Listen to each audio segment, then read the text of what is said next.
Hi friends, இன்னைக்கு நம்ம பார்க்க போற டாபிக் பார்த்தீங்கன்னா கீவேர்ட்.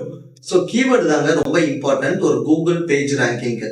நீங்க கீவேர்டு அனலைஸ் நீங்க ப்ராப்பரா பார்த்தீங்கன்னா கூகுள் கீவேர்டு பிளானர் போனீங்கன்னாவே நீங்க ஈஸியா நீங்க கீவேர்டை பத்தி அனலைஸ் பண்ணிடலாம். எக்ஸாம்பிள் பார்த்தீங்கன்னா இப்போ நாங்கள் வந்து வெப் டிசைன் கம்பெனி இன் சென்னைன்னு நீங்க பார்த்தீங்கன்னா கூகுளில் ஃபர்ஸ்ட் பேஜ் வந்திருக்கும். ஸோ நாங்கள் என்ன பண்ணிருக்கோம்னா கூகுள் கீவேர்டு பிளான்ல போயிட்டு ப்ராப்பரா ஒரு ரிசர்ச் பண்ணி எல்லா கீவேர்ட்ஸையும் எடுத்து காம்படிட்டர் போய் அனலைஸ் பண்ணி நாங்கள் வந்து short tail keyword, long tail keyword, primary keyword, secondary keyword, tertiary keyword, evergreen கீவேர்டுன்னு சொல்லிட்டு கிட்டத்தட்ட ஒரு 30-40 கீவேர்டு இந்த மாதிரி அனலைஸ் பண்ணி ரிசர்ச் பண்ணி வச்சிருக்கோங்க.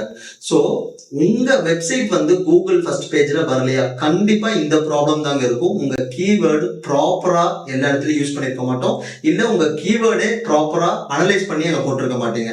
இதுதான் பிரச்சனையா இருக்கும். ஸோ இதை ஒரு தடவை கரெக்டா பண்ணிக்கங்க, கன்ஃபார்மா நீங்க கூகுள் ஃபர்ஸ்ட் பேஜ்ல வந்துடலாம். இன்கேஸ் உங்களுக்கு அதை மாதிரி பண்ணியும் வரல, இல்ல கீவேர்டு ப்ராப்பரா அனலைஸ் பண்ண தெரியலன்னா கமெண்ட்ல சொல்லுங்க, எங்க டீம் உங்களுக்கு ஹெல்ப் பண்ணுவாங்க.